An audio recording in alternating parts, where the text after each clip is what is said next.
YouTube, and welcome back to some more Dominus 5. We are playing a 1v1 with Agartha versus Ulm, and this is turn 11. We have searched a province for magic sites, but none were found. This is a prophet searching with Holy 3, so shouldn't expect to find anything, but you still not found a single magic site. There's a battle in Rakdan.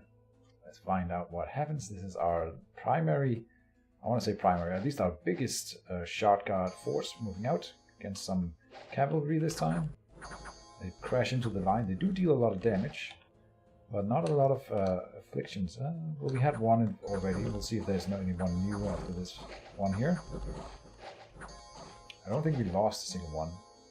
I think I've said it before, but one of the things is if this cavalry collides with our force and like cuts off an arm of one of the guys, that guy is much more likely to die in the fight or successive fights. So that's why the unbreakable adds up over time.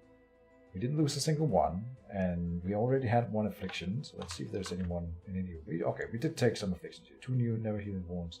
I think we already had a never healing wound, and we got a disease here again. These random diseases. So now I'm gonna ask if there's a disease spreading site in this province as well. Maybe. We'll see later. That's all the battles. Then there was a battle. In an event in Sitala, we get golden luck. Good event, despite our misfortune 3. A satyr had been caught skulking by the military encampments. Interesting. In Windsong Forest. An omen seen to do the decline of Pillar of Righteous Flame, King of the Pole Star.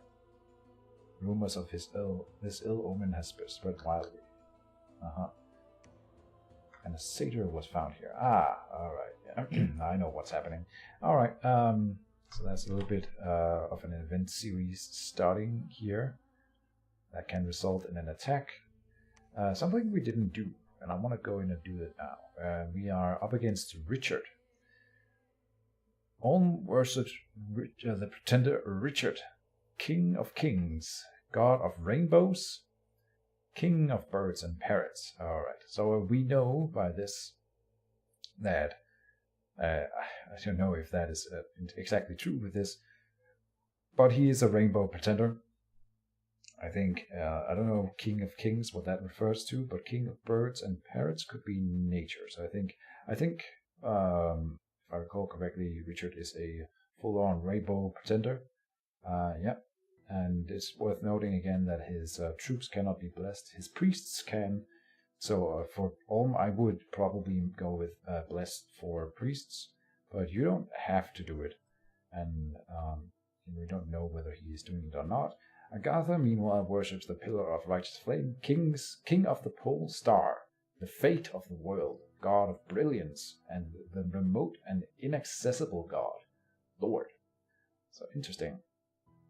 The remote and inaccessible Lord. I wonder if that refers to being imprisoned, specifically. Oh well. Anyway, let's see. Read messages. That's all of it. We got the 2 extra afflictions here on the shot guard. Oh well. For clashing into 8 heavy cavalries, that's sort of low attrition. So yeah, the the ice here, it melted between the 2 provinces here, so that we cannot walk over and connect our 2 armies in Omer. And what ends up happening instead is that basalt will expand into this province, and our Prophet will take Ammon Forest, and we are taking Bay Pond up here. So this turn here, in turn 11, we are actually taking 3 new provinces, which is really cool. Down here, Pippin is moving over here to site search, and we are upgrading the fortress. We are starting recruitment of defenders of the halls, and we are finishing up our Lion Tribe Witch Doctor here. We have a new golem crafter moving out here. He's gonna leave the capital despite my talk in the last episode. I want to find more magic sites, so we are sending out another site searcher here. And Gemthord is now home to research, and he will be grabbing the next army coming out, I believe. And then more stuff being recruited. that's all of it for this turn. We're still working towards Conjuration level 2. And yeah, not much else to talk about for this episode. We're still sort of blasting through them, but it's fine, I think. A lot of interesting things are going on at this point. So we are going to turn 12. We lost the crippled units during the march. That's actually a good point for my unbreakable... I'm defending my Unbreakable Bless constantly here, but here's another argument for it, is that some of your units will die from just being limp, will make you crippled, and crippled will make you die when you march. So, once again, not getting those afflictions makes a huge difference. There's a battle in Amon Forest. Let's see if we can still expand with this little army. This is just Lion Tribe, so they should be a-okay. Yeah, the Shark Guards are not having any trouble, and against the archers back here we should be okay. There's even a spellcaster back here, but it's not significant. And our ancient one guy here is still alive after all that time. They're also getting some nice experience on them, of course, which helps. Amon Forest, we lose chaff, but nothing else, and I want to check. Oh, we got a new... okay, so... We must have lost... We had 7. 2 of them got deceased. But now we're down to 5, and we still have them 1 deceased. So we must have lost a Shark Guard somewhere else. And this chest wound here will probably be from the disease, since a disease gives you different afflictions as well. Oh, I should have shown the rest of the battles before giving the spoilers here, but we'll move into the next one. Our main Shark Guard force here is not having any trouble, I believe. Crash into the enemy, they kill stuff on the first turn, and then they just continue to murder stuff every time they land a blow. Very nice. Bay Pond, no losses. High Peaks is a really, really small force, so I'm not sure how we'll do in this one, but the guy alone here, and we have a little bit of Shark Guard. The thing is that when they get surrounded, they're not in a good spot, so this is a little bit interesting. Will they last through that? Oh, there's one got cut down right away. Yeah. Okay, they're killing units. The ones on the flanks will be a little bit of trouble. Casting a flying shot from the back line, which is also nice. We are taking some hits here. Okay, so they at least retreat now. Yeah. And I think he's on advance in cast spells. Yeah. So, a little bit of a risky move, but you gotta expand, and I think it was worth it. Even with 2 Shark Guard loss, getting a new territory with low commitment is pretty good. No other afflictions. I'm holding down the button, so that's nice. And up here, ooh, what happened here? That is a change in pace. What did we go up against?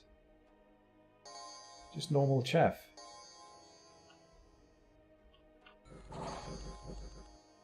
What in the world?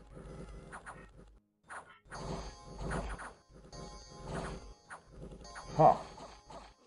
Is that the Divine Blessing? The Divine Blessing wasn't scripted in the beginning. I gotta go back. Did I? I gotta go back 1 turn here. That cannot be happening.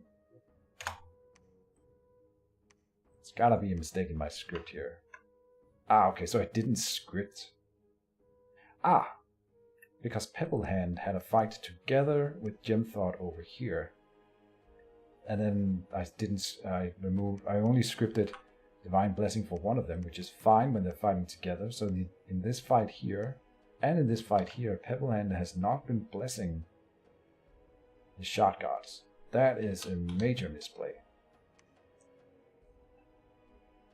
And results in us. So that's actually, if I'm talking for the Unbreakable, or arguing for the Unbreakable, this is what happens when you don't have Unbreakable. Jesus. Weaken, never healing wound. Like, normally we only get 1 or even not a single affliction per battle. Here we got like a lot. So that was bad. Okay. Well, and I don't change his script. That is a little bit stressful for my obsession with min-maxing. There was an unexpected event in Agartha, minus population and bonus unrest. That's really bad. In Windsong Forest, bunch of gold income. Nice. And there was a battle in Agartha. Oof. Right. So a bunch of wolves and dire wolves are attacking our capital. We don't actually have anything. One cool thing about Agartha, these are the attentive statues. I guess I could have shown you guys earlier just by showing you this in the province defense. They get attentive statues in the province defense for free, which is really amazing. They get Golem Dominion bonus, so it's not a lot for them, but it's a percentage bonus. So for golems that have more hit points, we will get more. Now wolves, luckily, are pretty bad, but if they killed the leaders here, it would have been a different story. Like, that was really, really bad and for them, and they didn't really kill anything, and it comes back, right? So no biggie here. Well, that's 70 units attacking in our capital, and if they had sieged the capital here, my god, that would have been horrible. Like, it would have interrupted the scripting or the construction of this Oracle of the Ancients and the Shot Guard. Not to mention the fact that we don't really have the means to break out of the siege if they'd really overwhelmed me. So that could have been, like, really, really bad. And it wasn't. So that's good. We get a new famous hero. Petalhand is now a famous hero, and he gets Heroic Endurance, right? So Reinvigoration 2. Amazing on one of these guys. With that in the Bless already, and then you do Summon Earth Power when we have that. He will never fatigue out. That's really, really good. Yep. And then that's sort of it. He will be expanding into the water here, the Holy Sea. I moved in, our scout had moved out, but then when they were attacking, I moved him in again with them just to build the palisades, and he's going to be doing that. And we need to send, I think Lothar here will be side-searching his way up this way, and will end up be the one constructing the lab in here. And now we are converging on Omor here with these two armies, and I guess I build a horsey commander here, and he should really go and pick up units instead of going here to help. What's even he's not even going to do anything. Well, oh well. In the capital, we are recruiting more units, and then nothing else really is happening at this point in time. But we're on turn 12. And I have 1, 2, 3, 4, 5, 6, 7, 8, 9, 10, 11, 12, 13, 14, 15. I may have double counted the capital there, but it's 14 or 15 after 1, 2, 3, 4, 5, 6, 7, 8, 9, 10, 11, 12, 13, 14, 15. Sweet. That's about as good as it gets, I think. At least that's out of all my testing, this has probably been my best expansion, so that's nice. Out of all my testing, probably the least magic sites. Like for sure. Like, we couldn't have found less magic sites than we have. We haven't found any. So we're side searching here, and we are trying, guys. We are trying. Let's jump into the next turn. That's turn 13, I believe.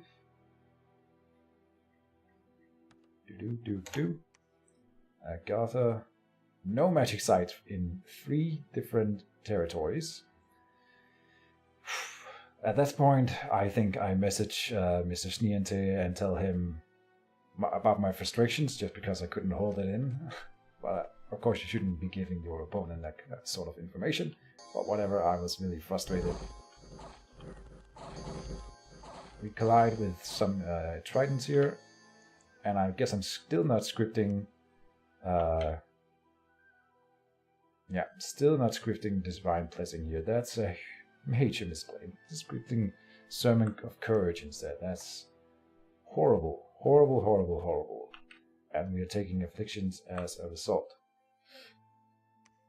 But oh well. In the Holy See and in Omor, small army. Defending, not a big problem.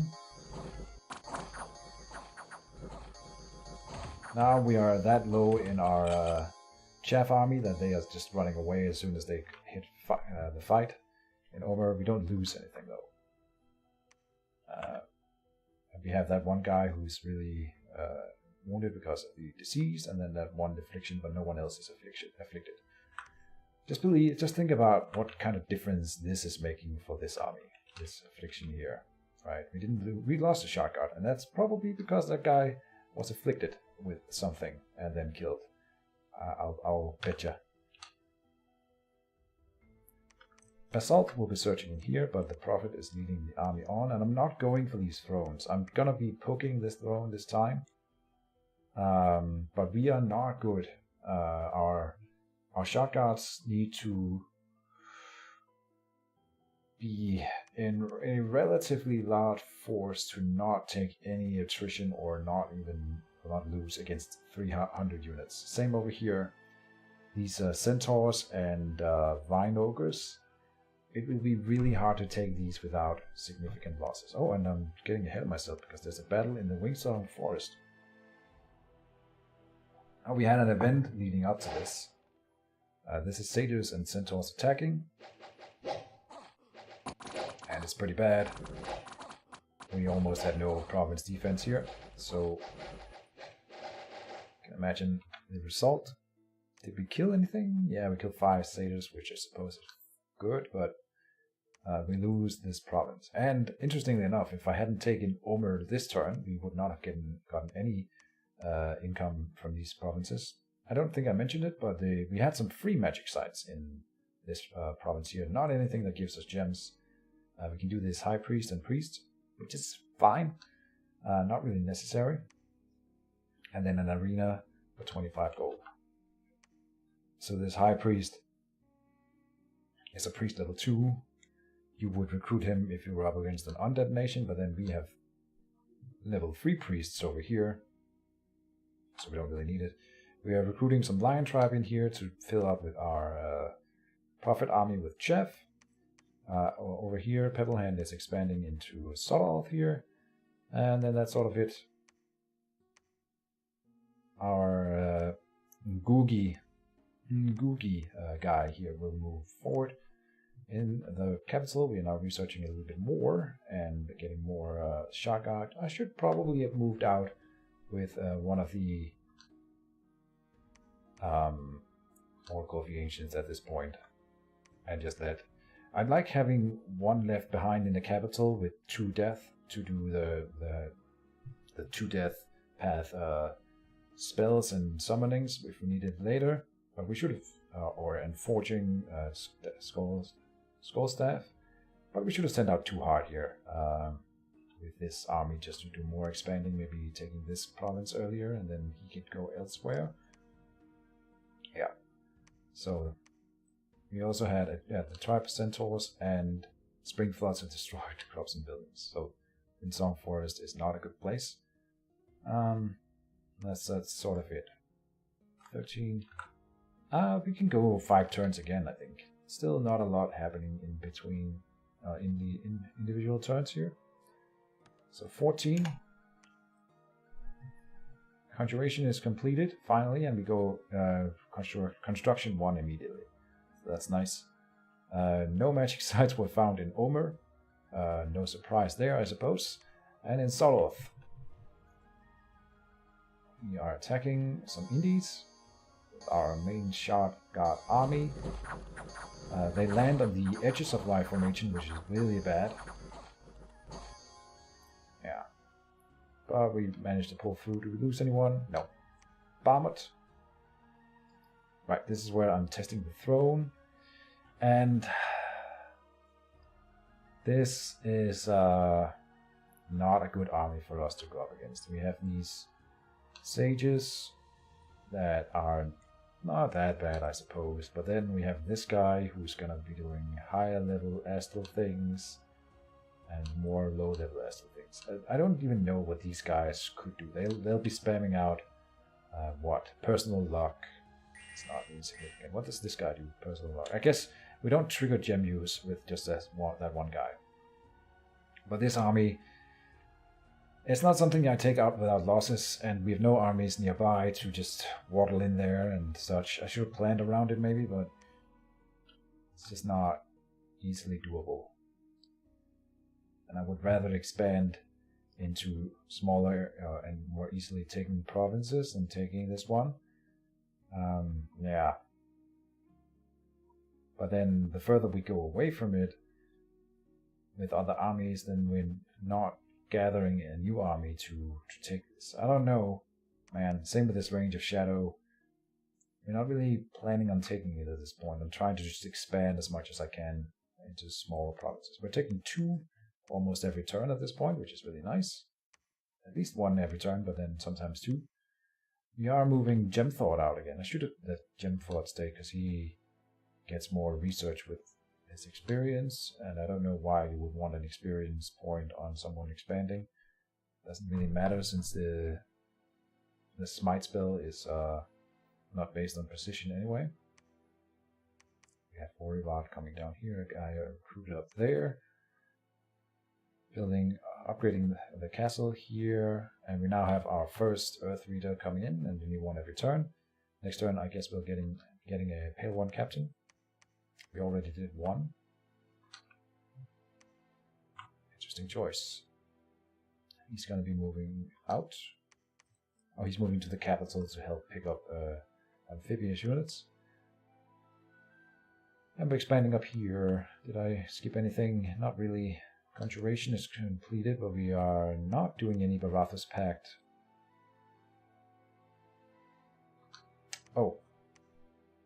A Ruach's Pact, and it's in Conjuration level 3. So why did I even go to Conjuration level 2 first? I thought that was in 2, but it's in 3. Interesting choice then. Yeah, I'm not sure. Then it sort of feels like a waste to go for Conjuration 2 first. Here's the new research setup, so we will be doing Construction 2, then Conjuration 3, then Construction level 4, and then we want to run up Enchantment as far as we can go. This is going to be changed, but that's sort of what I would want at that point in the game. And we are finally ramping up our research a little bit. Yeah. Anything else? No. Let's do the final turn in this. Probably the final time we're doing. The last time we're doing 5 turns in 1 episode. So we search 3 different provinces for magic sites, and we have not found a single one. Turn 15, and we have not found a single province magic site. Yep. And we now see a battle from Ulm down here in Bithra. So he's pretty close. He's expanding with these Black Knights. We'll see how that goes against Indies.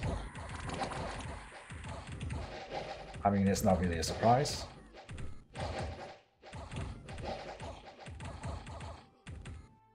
So, what did we just see? They killed everything. No surprise. We knew that they would win. Like, it's just be a tribe. But they were attacked more than once, and they were being hailed down with arrows, right? And they don't have any magic support like I do. So what is the result of this? They lose 1 guy out of 18. That is really, really good for an expansion army. And these are recruit anywhere, guys. I can't. Ulm is so good. I can't even. I mean, Agartha is good too, but I don't think that they are quite on the level of Ulm. But in the early game, at least, I think Agartha in the late game has more things going for them. Ulm will sort of, once magic becomes more and more important, and they don't have a lot of that, they will sort of peter out.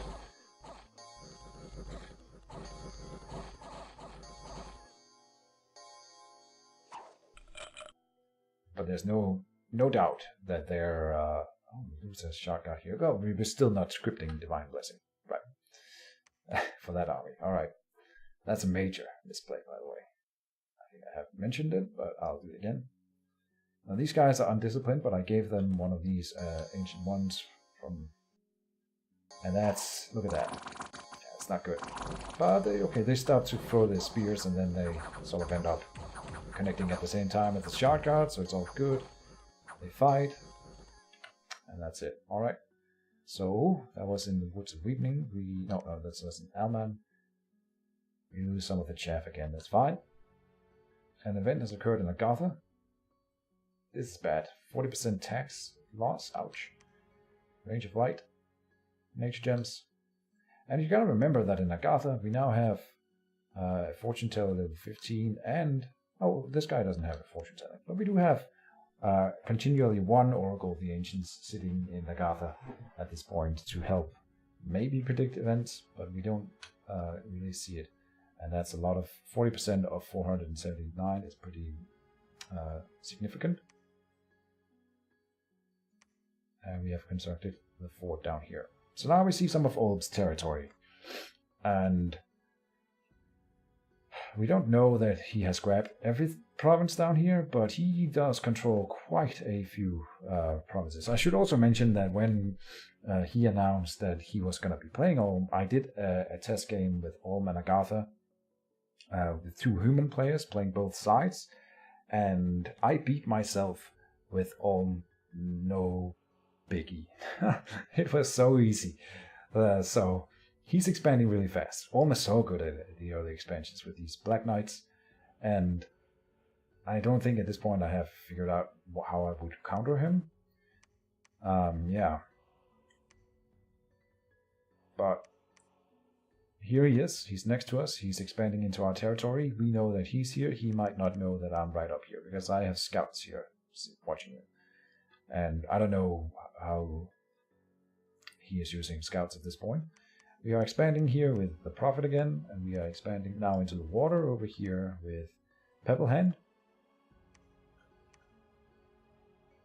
No one here has gotten any diseases, that's nice. And we're spamming out research here. We need to do that. We're getting a Golem Crafter now. And I'm starting to get mix in some Troglodyte slaves. I think they are okay against Olm. He doesn't have anything that's size 4, so we can trample everything in his army. And trample, like I said, I don't understand this mechanic at all. I thought I did, and then I didn't, and I still don't. Why do they have an attack? Because instead of attacking with a weapon, they charge into this. I don't get it. I don't understand charge or trample. If anyone can explain me, like very detailed, I would want. I'm curious. So please, if anyone knows, please give me a detailed rundown of trample or a link to a resource, because I don't think it's in the manual. I have looked for it, not in recent memory, but I believe I have read the manual at least twice from one into the other, and I still don't know what I thought I knew about trample. So please enlighten me if you know.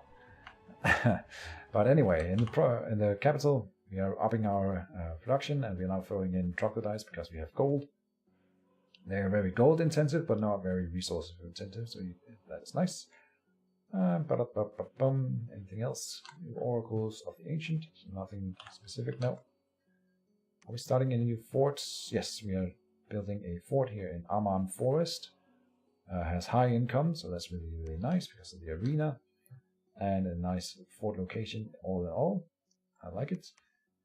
Blackdale here, as you can imagine, will be sort of a point of contention. I'm glad that I have a fort here, but it's really, really dangerous if Olm takes this fort from me, right? But it's a maximum level that we can build it at. He can build higher level forts than this because of his. We are in Middle Ages, and he can build. He has those engineers that are architects, masons. What are they called? I don't remember, but he can do higher level forts than us. This is the highest I can do, and it's pretty good. We also have these Defenders of the Halls, which provide castle defense bonuses, and we are spamming them out here now. So I am rather confident that we can hold it, right? And it gives us a nice little staging point in the forward here. 3 provinces away from my capital, because there's no connection here. And he's almost at our gates already. So now it's starting to get a little bit more interesting, and we are sending a scout further down into his territory to see what's going on. You can tell here that a fortification is under construction here. So yeah, it's starting to pick up a little bit. Our side searching here is moving up. Yeah, We have still not found a single magic site in turn 15.